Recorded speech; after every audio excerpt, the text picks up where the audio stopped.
இன்னைக்கு அற்புதம் நடக்கிறதுக்கு 3 காரியம் உங்ககிட்ட தான் ஆண்டவர் செய்ய சொல்றாரு. ஒன்று என்ன அப்படின்னா, பொறுப்பை ஏற்றுக்கொள்ளுங்கள். The transfer of responsibility.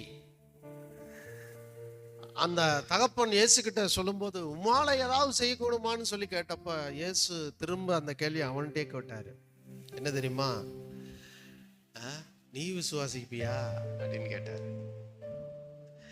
இன்னைக்கு நீங்க பெரும்பாலும் தேவனால முடிந்தா அவர் செய்யட்டும்னு காத்துட்டு இருக்கீங்க. ஆனா இயேசு சொல்றாரு, பிரச்சனை என்கிட்ட இல்ல, உன்கிட்ட இருக்கு. அந்த அவிசுவாசத்தை தூக்கி போடு. அவர் செய்வார் இல்ல, அவர் செய்தார் என்று நீ விசுவாசிப்பாயானால் மலைகளும் தகர்க்கும்படி கடல்களும் விலகும்படி அற்புதங்களை அவர் செய்திடுவார். ஏதாவது செய்யுங்க ஆண்டவரே நினைக்காதீங்க.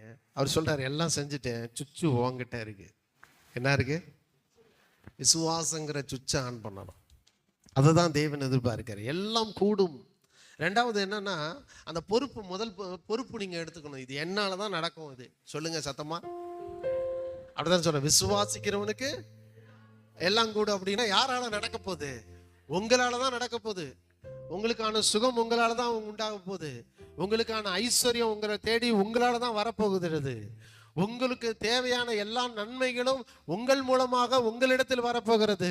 அதுக்கு உங்களிடத்தில் இருக்க வேண்டிய ஒரு சுச்சு, ஒரு சாவி, அது விசுவாசம். விசுவாசிக்க முடியலன்னா ஆண்டவர்கிட்ட சரண்டர் ஆகி சொல்லிருங்க, ஆண்டவரே என் அவிசுவாசம் நீங்க எனக்கு உதவி செய்யுங்க. இது முதல் காரியம். ரெண்டாவது காரியம் என்ன தெரியுமா? எல்லாமே கூடுங்கிற அர்த்தத்தை நீங்க புரிஞ்சுக்கணும். The limitless all things ஆங்கிலத்தில் சொல்லுவோம். அது ரொம்ப அழகா இருக்கு. அப்படின்னா என்ன தெரியுமா? விசுவாசிக்கிறவனுக்கு எல்லாம் கூடுனா இதுல எல்லாம் என்பது நிபந்தனை இல்லாமல் இருக்கிறது. இது மட்டும் தான்ப்பா, அது மட்டும் தான்ப்பா அப்படின்ல, எல்லாமே.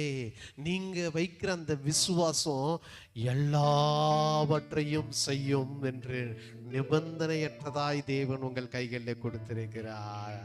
சூழ்நிலைகள்லாம் இது முடியாதுன்னு சொல்லும் போது உங்க வாய் மட்டும் தேவனால எல்லாம் கூடுன்னு சொல்லல, விசுவாசிக்கிற என்னாலே கூடுன்னு நீங்க சொல்லணும். ஆமென் சொல்லுங்க. கொஞ்சம் விஷுவலேஷனை பண்ணி பாருங்க. அந்த மனக்காட்சியில போய் பாருங்க. அந்த பையன் கீழே விழுந்து சத்தம் போல கிடக்கும் போது இயேசு, ஐயோ நம்ம தோத்துட்டோமே, அவன் இவனை ஒன்றும் பண்ண முடியல போல, காப்பாற்ற முடியலையே அப்படின்னு நான் நினைச்சு பார்த்தாரு. இல்லைங்க, அவனை கையை பிடிச்சு தூக்குறாரு. தோல்வியை பார்க்கவில்லை, விடுதலையை பார்த்தார். விசுவாசம் என்பது என்னன்னா, நடப்பதற்கு முன்பே நீங்கள் பார்க்க வேண்டும். இது நடக்கும் என்று சொல்வது மட்டும் பெருசு இல்லை, அது நடப்பதற்கு முன்பே அது என் கண்களில் ஒரு விஷுவலேஷனா வந்துகிட்டே இருக்கணும். கையை விஷுவலேஷனா வந்துட்டே இருக்கணும். நீங்க சுகமா நடக்கிற மாதிரி, நீங்க உங்க பிள்ளைகளுக்கு திருமணம் நடக்கிற மாதிரி, உங்களுக்கு கார் வாங்குற, BMW கார் வாங்குற மாதிரி, நீங்க இடம் வாங்கி வீடு கட்டண மாதிரி ஒரு விஷுவலேஷனா வந்துட்டு அந்த அறிக்கை செஞ்சா மட்டும் பத்தாது, அது மனக்கண்களாலே நீங்கள் பார்க்கிறவர்களாக இருக்க வேண்டும். இதுதான் ரெண்டாவது காரியம். மனக்கண்ணால பார்க்க பழகணுங்க. ஆனா சூழ்நிலை அப்படியே முடியாத மாதிரியே இருக்கும் பாருங்க, அதை பத்தி பிரச்சனையே கிடையாது. நீங்க விஷுவல்ல பார்த்துட்டே இருங்க. செத்தவ மாதிரி கிடந்தான். ஆனால் இயேசு, ஐயோ செத்துட்டான்ப்பா, என்னன்னு பாருங்கப்பா, மூச்சு வருதா என்னன்னு பாருங்கப்பான்னு சொல்லலை. அவர் என்ன செஞ்சாருன்னா, எந்திரிடாடே அப்படின்னு கையை பிடிச்சி தூக்கி விட்டார் பாருங்க. கர்த்தர் அப்படித்தான் உங்கள் வாழ்க்கையில் உங்களை மாற்ற விரும்புகிறார். எத்தனை பேர் விசுவாசிக்கிறீங்க? விசுவாசிக்கிறவங்களுக்கு எல்லாமே இந்த இரவு வேளை கூட போகிறது.